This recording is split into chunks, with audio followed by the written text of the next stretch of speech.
is pretty ridiculous. He's 24. He wins 80% of his games. It's not a fair comparison there. Especially for someone who you don't even know will be good. You know Lamar is good. Keep him. Alright. I'm going to stop the music for a second. Alright.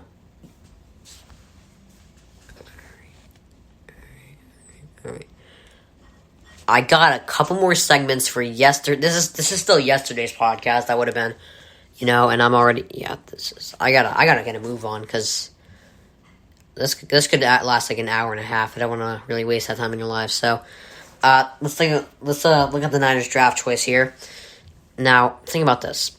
I understand the Jones pick. I've made that clear. I'm not hitting on him anymore.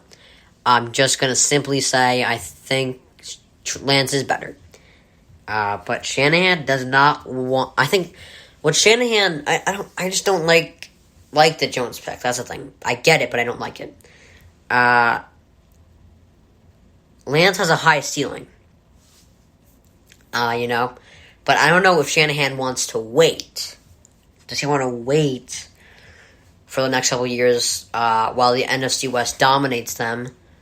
Does he want to wait for Lance to be at his best? Does he really want to? Or does he want to get a win-now guy like Mac Jones, who will be there, who has... It's kind of a higher ceiling or a higher floor. Like, Mac Jones has a high floor, but he also has a ceiling. And Lance, he has a high ceiling, but he can also have a low floor. So, when you're in the NFC West, you don't really want to wait, I guess, because eventually the players you got now are going to get old, and you want to win now. So, don't want that. So I would understand the Jones pick. I would still roll the dice with Lance, though. I really do. But Jones pick makes complete sense to me. I'm not bashing it anymore. It's done. The indirect hatchet is buried, basically. We buried the indirect hatchet there. Because I kind of... I doubt he listens to me, because I'm less than popular. In the podcasting world, so he probably listens to, Dan Patrick, Colin Cowherd, but Colin Cowherd is saying... A lot of people are saying similar things that I am, I'm doing my homework, trust me. A lot of people are saying Jones is the least ready because of what he had in Alabama. So, anyway, let's get some more music going here. Alright.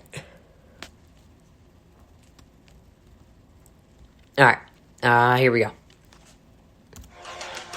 So, Kyle Shanahan says it's irresponsible to listen to social media's opinions on the number 3 pick. Now, think about this. If you listen to analysts, though, analysts like Colin Cowherd and Dan Patrick, or Mike Greenberg even, if you listen to those guys, you could be nudged in the right direction. You really could. And, a lot of analysts, they don't know more than Kyle Shanahan. Kyle Shanahan's pretty smart. But they could still... there's always going to be influence when you look at something. You're always going to be influenced, kind of. So, he could get good influence from, guys like Colin Cowherd and Dan Patrick, though. So, I feel like I wouldn't say... Sorry for the music there. I wouldn't say you have to listen to it, but at least, give it... You don't have to listen to it for sure, actually listen to the advice they're giving, but if you listen to another podcast and think, maybe they're right, it could work out for you. But, it is a little rough to, listening to analytics isn't very smart. The Yankees tried that and it didn't work out very well. Obviously, so. Don't take analytics over numbers. If you have the numbers of Mac Jones and you like them, then don't listen to analytics. But if you don't, at least listen to them. So, Brian Gutekunst says the Packers veered away from what they normally do to keep their team together. Now, that's how you do it. Whenever I say this, like, people think I'm crazy, but you want to know the Packers how the Packers win a Super Bowl? They avoid all their natural instincts. And it sounds crazy because the Packers are a successful franchise, but you know how they win it? They avoid all their natural instincts in free agency, and they're perfect. Because their instincts in free agency are to not do anything. But that doesn't get a team better. You know, don't do anything in the free agency and don't worry too much about the draft, but you should. Because you're clearly not winning. So, that's how you do it. I'm glad they veered away from what they normally do, because it keeps the team together. They should be adding other people, though, but, let's turn the music here. I can't wait to see what the Packers do. I highly doubt they're going to disappoint me the way they did last year with Jordan Love. Literally, I stayed up all night to see their pick. And then they traded up with the Dolphins, and I was like, oh, let's go. Let's go. They traded up for a receiver. And then Roger Goodell was like, Jordan Love. And I'm like, I immediately shut off the TV. I ran upstairs to my room, and I'm like, yeah, I'm going to sleep. It was an easy way to go to sleep. Well, actually, it wasn't because I was mad and all that. But I am staying up for the pick again. They're 29th this year. They were 30th last year. I'm excited to see what they do. I'm hoping they get some sort of corner like Tyson Campbell or Asante Samuel. I'd be happy with 2 picks. Inside linebacker and corner in the first round. And then the rest of the way, at least, here's the position I want them to pick. So first round, go either a corner or a middle linebacker. And then the next 6, focus on maybe an edge rusher and a receiver, to complement people. And maybe an O-lineman, too. Because we lost Corey Linsley. So I have a comparison for Lamar Jackson. For Lamar, we are too caught up in what he cannot do. I'm trying to be caught up in what players can do. I know I kind of failed that with Mac Jones, but, I'm going to take this opportunity to, kind of be positive with Mac Jones. He has a great deep ball, and he is probably the most accurate quarterback in the draft. Those are the positive things. So I'm trying to be, positive with what these players can do. But, it's more unreasonable with Lamar Jackson because there is plenty he can do. He can do so much. He can run. He has a pretty good... He's not that bad at throwing. His deep ball needs some work, but he can do so much at the quarterback position. And, we're caught up on the fact that, he doesn't have a deep ball, though. But he can run. He has a good mid-range. He has a good short accuracy. He makes pretty good decisions. He can do a lot. And this is a lot like Zion. We're too caught up. He doesn't play that much defense. He's not a great big rebounder. He scores in the paint better than I've seen many people do it, It's insane. Because Mac Jones, there is a lot of, I think my criticisms with Mac Jones were fair. He was at Alabama. They have not, other than Joe Namath, have had a productive quarterback, NFL quarterback. I think that's a fair criticism there. But Lamar Jackson, he's a great quarterback.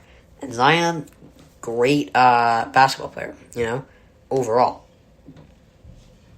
Like Ben Simmons. He can pass, he can score pretty well, he can get some rebounds if he wants to. And he plays great defense.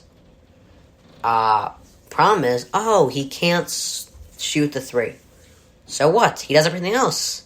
He gets rebounds sometimes. He passes he's one of the best passers in the league. One of the best defenders in the league. An okay scorer. Don't criticize him so much. Trae Young. One of the better offensive players in the league. But he doesn't play defense. One of the better offensive players in the league. So, too caught up in what they can do, I feel like, nowadays. Alright, so that was yesterday's podcast. It's kind of sped up, though, because I want to get through this whole podcast. Yesterday's, if I wasn't so everyone's kind of speeding it up, it probably would have been like 30, 35 minutes about. Alright. So, Adam Schefter, probably one of the most, for me, the most credible source I can have. And like for the NBA, it's, what's his face, Woj. He's the most credible source. So Schefter, and when he used to work in the Denver area, so whenever there's a report about Denver, I listen. And this kind of has to do with Denver. It's about Trey Lance, so it kind of does. The gap between Jones and Lance is narrowing. It's narrowing for the Niners. Now, this could be true, and, I mean, either way they're smart. Because if it's not true, they're doing this thing because the Bears said nothing before they drafted Trubisky. So it looked like they didn't even think that Watson was good. They thought Trubisky was better than Watson and Mahomes. So what they might be doing here is, they might be saying, oh, we like Trey Lance, because if Trey Lance is great and Mac Jones isn't with the Niners, then they can still say, like, hey, we thought of him, just made the wrong decision. And instead with the Bears, they're like, let's just take Trubisky, forget Watson, Mahomes, and they're like, yeah, wow, you're idiots. And, if they came out and said, I like Watson and Trubisky, we're kind of caught up and ended up picking Trubisky, fans still would be disappointed, but at least they wouldn't be, at least the fans wouldn't think you're incredibly dumb for not picking it. So, but here's what I think. You want to keep the fans happy, as a fan. If I were a Niners fan, because I think the Niners are protecting themselves here with the Jones Lance thing, and I think they are going to end up picking Jones. They should, for their sake, as a fan and for the Niners' sake, if I'm sitting at home and my team has Lance, and they have Lance, a great athlete, who we can sub in whenever Jimmy G's injured, and we have Jimmy G, the backup that is 24-8 as a starter, 8-3 in the NFC West, and has brought you to the Super Bowl when healthy. I'm feeling amazing. I don't care about our other picks. We got Lance. We got Jimmy G. Our team made the Super Bowl last year. We're in a great spot. So if they take Lance and keep Jimmy G, I think that puts them in the best position. But Jones and Jimmy G, especially if it's Jones and no Jimmy G, I would not be happy with that. So Antonio Brown is back with the Bucks. I'm gonna bring up that on the stay thing soon. 9 years ago today, one of the biggest what ifs was born. But first, Antonio Brown's back on the Bucks. It's Brady taking pay cuts again, and it's like, it's so simple and people still don't get it.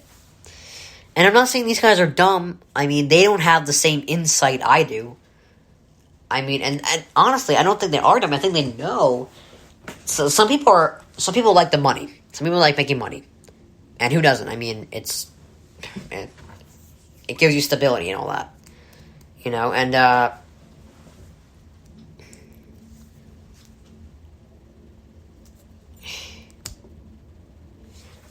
like some people like having all that money, and some people just like winning.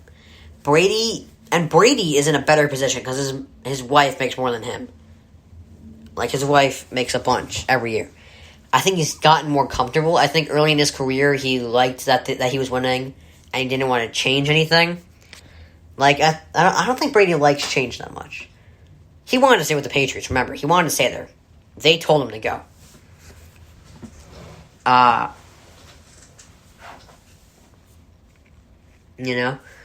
don't think Brady likes change. So I think he saw, okay, I'm winning with no money. Why would I change that? And then he got the supermodel and he was like, yeah, I can just loosen up. I